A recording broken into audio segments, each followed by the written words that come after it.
de un jesuita, el padre Hermann Grisar, que sin renunciar a los datos históricos de Denifle, presentó un Lutero más moderado y encuadrado en un ambiente espiritual más personal y concreto, que ponía el punto de partida de la Reforma no en la malicia de su iniciador, sino en una crisis religiosa que transformó por completo la manera de ser de aquel fraile hambriento de Dios que no halló otro modo de saciarse sino en una protesta contra la religiosidad recibida y, en consecuencia, en una lucha encarnizada contra Roma. Este es el título que el padre Villoslada da a su libro, del cual también traigo un volumen. Martín Lutero, primer volumen, El fraile hambriento de Dios, y segundo volumen, que es igual de grueso que este, En lucha contra Roma. Bueno, un fenómeno semejante se dio en el mundo protestante, que abandonó los estudios hagiográficos sobre Lutero por otros de carácter psicológico y más científico, que explicaran lo más profundo de su personalidad. Y así se habló no de la locura de Lutero, pero sí de su paranoia, de sus neurosis, de su conciencia mesiánica y, en último análisis, de su atormentada vida interior. Hay que tener en cuenta que por aquellos días proliferaban las escuelas de psicología, a la luz de las cuales se interpretó no pocas veces la personalidad del reformador alemán. Y así no es casualidad que a mediados del siglo XX aparecieran libros sobre Lutero como problema, con más interrogantes que afirmaciones, de los cuales puede ser un buen ejemplo el del francés Lucien Febvre, que expone de la manera más bella el paso de Lutero de fraile católico a ser enemigo de la Iglesia romana. En el mismo estilo está, digo solamente dos palabras, la biografía del padre Villoslada. Javier ha dicho lo fundamental. Yo diría, porque acaba de haber una segunda edición de la BAC, que este título que ha puesto Villoslada es muy hermoso y corresponde perfectamente al contenido, pero yo habría puesto simplemente Martín Lutero, un diccionario biográfico, porque cualquier cosa que se quiera saber sobre Lutero, de una manera o de otra, se encuentra en el padre Villoslada, que tiene un índice estupendo y que es fácil para cualquiera llegar a cualquier particular o a cualquier problema luterano siguiendo el índice de materias primero y también de personas del padre Villoslada. Últimamente ha salido otro librito que es de un cardenal, es del cardenal Casper. Este es muy pequeño y hay edición española, yo tengo la italiana. Pero este presenta a Lutero, como acaba de decir Javier, como un hombre intermedio entre la Edad Media y la Edad Moderna. Y entonces va viendo distintos aspectos de la doctrina y dictaminando esto es medieval, esto es moderno. Naturalmente, en un libro tan pequeño no se puede recorrer todo Lutero, pero lo hace tomando aquellos puntos que son los más principales de su doctrina. Y en este sentido ya no digo más porque está al alcance de todos. Muy bien. Y paso a lo que podría ser la segunda parte de la conferencia. Llegados a este punto, y en la presencia de tantas y tan encontradas opiniones, es inevitable repetir la pregunta que todos estos autores se hicieron. ¿Es posible escribir una biografía de Lutero? ¿Se puede delinear o bosquejar como se puede en el espacio de una conferencia decir algo de su figura fiel a la historia? Yo diría, biografías se hicieron muchas, y hablando de bosquejos se puede decir que la vida de Lutero, al menos a mí, me parece bastante sencillas, con pasos y estadios muy parecidos a otras figuras de su tiempo, pero que es dentro de él y en la repercusión de sus acciones más relevantes donde se manifiesta la grandeza del personaje, encomiable para sus seguidores y condenable para sus adversarios. Lutero nació, como tantos otros, en una sencilla familia de obreros y campesinos en la ciudad de Eisleben en 1483. Su padre, primero campesino y después trabajador en la mina, y su madre se dedicaba a sus labores y a la educación de sus hijos, otro hermano de Lutero y 4 hermanas, que formaban para aquel tiempo una familia discretamente numerosos. Para ellos quería su padre lo mejor y que no se quedaran en la condición de mineros que él había superado de alguna manera, llegando a ser vigilante de la mina y concejal de algún pueblo a donde se trasladó la familia. Para Martín quería la carrera de Derecho, que fuera un buen abogado, y para conseguirlo no ahorraba esfuerzos ni ejercicio de autoridad, tanto en su casa como en la escuela. La niñez de Lutero fue dura, gritos en casa, azotes en la escuela, dice uno de sus biógrafos. Y por eso muchos creyeron que esta circunstancia había influido negativamente en la primera formación del reformador. Miedo, complejos, falta de libertad, equivocado temor de Dios, etcétera, etcétera.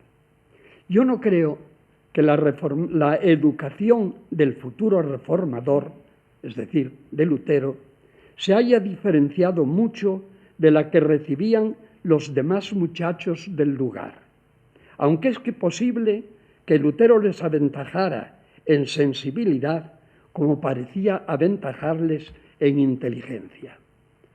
Lutero hizo efectivamente la carrera de leyes en la Universidad de Erfurt, pero no le gustaba el derecho y, según parece, nunca pensó que iba a ser abogado.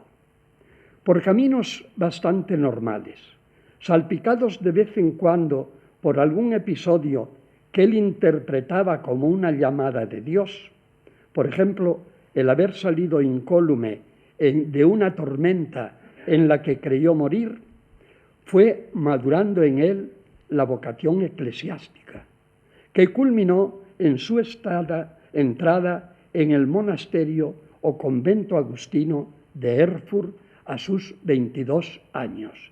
Diríamos hoy una vocación tardía.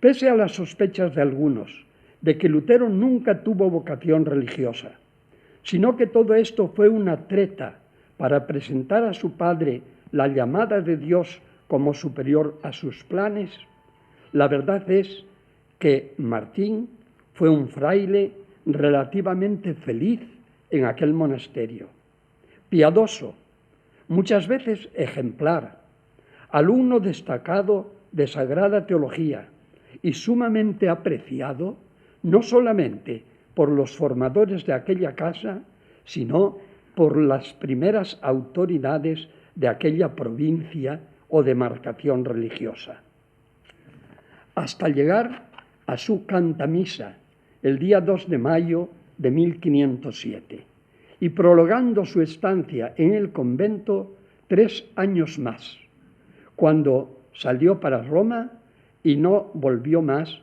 a aquella casa donde había sido relativamente feliz. Aquí viene uno de los episodios de la vida de Lutero, que es el viaje a Roma, que muchos interpretan como una causa de su rebeldía. Había aquel refrán que todavía se dice, Roma veduta, fede perduta, ver a Roma y perder la fe.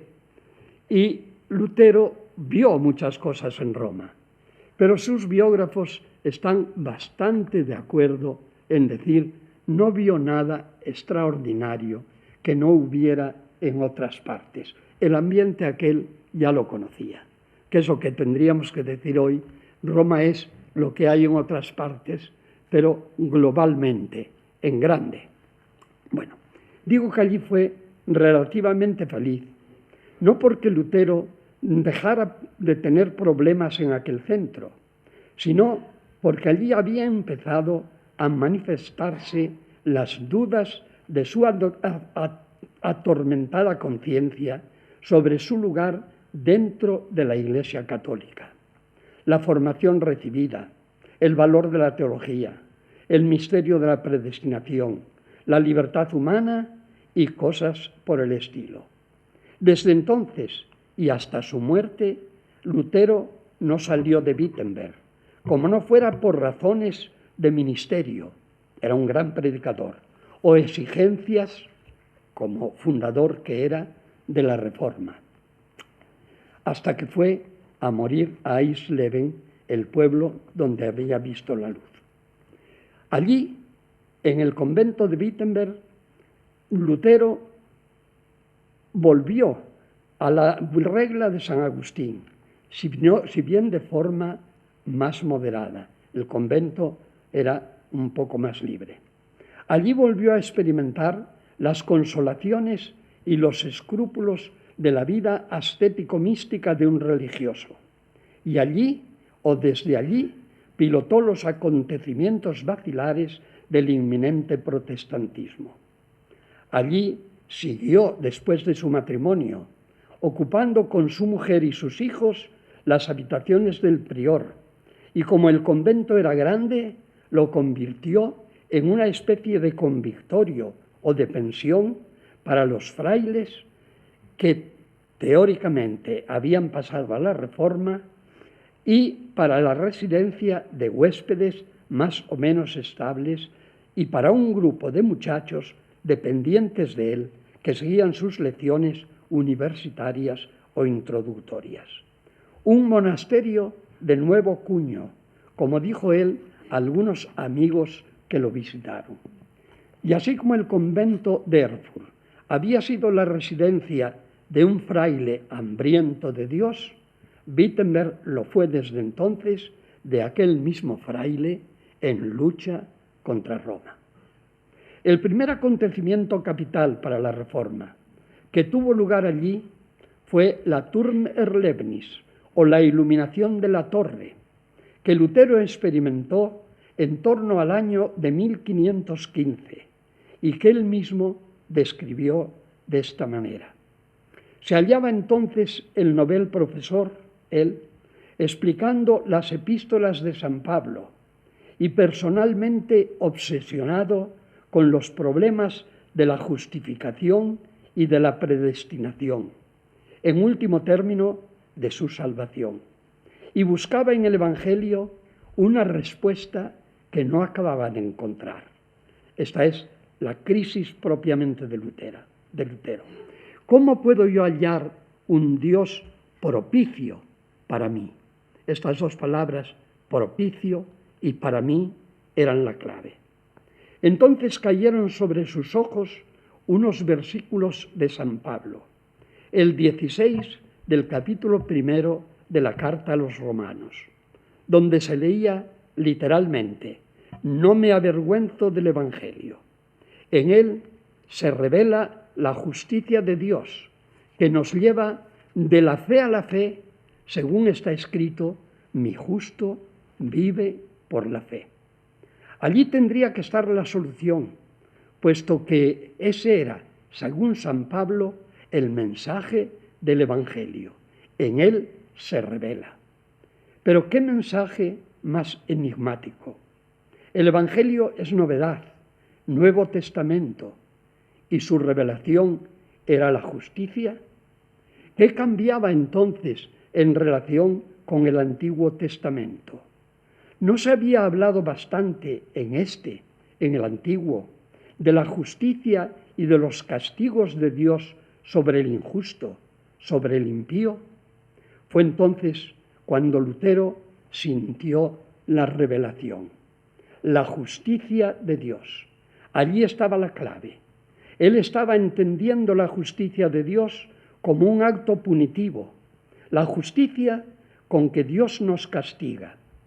Y no era eso, sino una justicia activa, un acto de amor por el que Dios es justo, santo, y nos justifica o nos santifica a nosotros.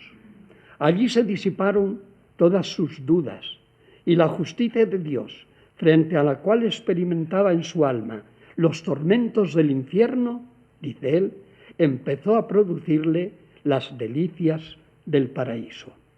Lutero no leyó más, porque en los versículos siguientes Pablo vuelve a hablar otra vez del tema del castigo de los impíos. Pero él no quería saber más y tuvo el convencimiento de que había sido el primero en descubrir el sentido de aquel versículo. Lutero no sabía entonces que pasados 3 siglos, Denifle, su encarnizado enemigo, se encargaría de sacar a relucir más de una docena de textos teológicos medievales que lo habían interpretado en aquel sentido y que Lutero desconocía. Pero este convencimiento de haber sido él el primero y el verdadero intérprete de este texto le llevó a una postura de indignación contra la Iglesia romana y de rechazo contra su magisterio. ¿Cómo era posible que la Iglesia, esposa de Cristo, no hubiera descubierto el verdadero sentido del Evangelio? Una esposa así no es la legítima esposa de Jesucristo. Y aquí empezó de verdad la revolución de Lutero, muchos años antes de que viniera sobre él la excomunión. Es verdad que Lutero escribió muchos años después la historia de este suceso. Él la escribe para que sea prólogo de sus obras completas que va a publicar un amigo suyo, también reformador, Melanchthon. Y entonces se cree que Lutero pudo ver las cosas sucedidas en su vida de otra manera. La verdad es que Lutero escribió muchos años después la historia de este suceso, como digo, y pudo englobar en él sentimientos y vivencias que sólo experimentó más tarde. Pero si las cosas son como él dice, hay que concluir que con la experiencia de la Torre, Lutero empezó a ser luterano y en aquel mismo momento se iniciaba el protestantismo. No faltaba más que la confrontación directa y abierta con la Iglesia Católica. El choque se produjo 2 años más tarde, el día 1 de noviembre de 1517, con la llamada Lucha de las Indulgencias. Se trata del episodio que hoy estamos conmemorando. La lucha de las indulgencias es seguramente el acontecimiento más conocido en la vida de Lutero. De él se trata hasta en los libros de texto para los estudiantes. La confrontación con los católicos no fue tan violenta como se describe, pero sus consecuencias fueron incalculables. Lo que al principio parecía una escaramuza entre órdenes religiosas, cosa frecuente en aquellos tiempos, marcó hasta el presente la historia de la Iglesia y del mundo. Como se sabe, todo comenzó con una bula del Papa Julio II, mandando que se predicara en toda la Iglesia una indulgencia general y plenaria que llevaba consigo una cuestación de dinero destinada a sufragios por los difuntos, pero que inmediatamente se invertiría en las obras en curso de la actual Basílica de San Pedro. Aquella indulgencia tardaría años en ser proclamada en Alemania, que ya estaba atosigada con contribuciones para otros fines. Pero al fin, el Papa León X, un Médicis, urgió la obligación de llevarla a cabo enseguida, comisionando para ello al arzobispo de Maguncia y a un dominico, Juan Tetzel, conocido por sus sermones. Fue entonces cuando saltó la confrontación. Se dijo que Martín Lutero, otro predicador de fama, se había sentido pospuesto y había empezado la lucha. Pero en realidad, contra lo que reaccionaba Lutero no era contra la persona de su rival, sino contra el contenido de sus sermones, que pugnaba de lleno con la iluminación de la torre. En ellos no se hablaba de fe, ni siquiera de evangelios, sino de obras y de dinero a recoger para Roma. A Lutero ya le importaba poco la denominada esposa de Cristo, la Iglesia del Papa, y así inició una lucha no de púlpitos, sino de cátedras, con este documento de carácter académico en el que condensó en 95 afirmaciones o tesis su doctrina sobre la Iglesia. Allí había de todo, cosas buenas y malas, y lo divulgó por toda Alemania, invitando a los doctos a discutirlas con él en la Universidad de Wittenberg el día de Todos los Santos, el más apropiado para las indulgencias. Aquí estuvo el error de Lutero, el éxito de su disimulada intención, porque la reunión no se hizo, es decir, la disputa de las tesis no se hizo, no se había avisado con tiempo suficiente. Pero las tesis fueron a parar no solo a los obispos alemanes, sino a todas las universidades de Europa y, naturalmente, a la Santa Sede Apostólica, remitidas por el arzobispo de Maguncia. Las universidades respondieron con las correspondientes censuras que intercambiaron entre sí, tachando a Lutero de hereje. Y Roma intervino con 2 bulas, condenando la primera, la doctrina de Lutero, y la segunda, la persona misma del reformador. Eran estas la Exsurge Domine del 15 de junio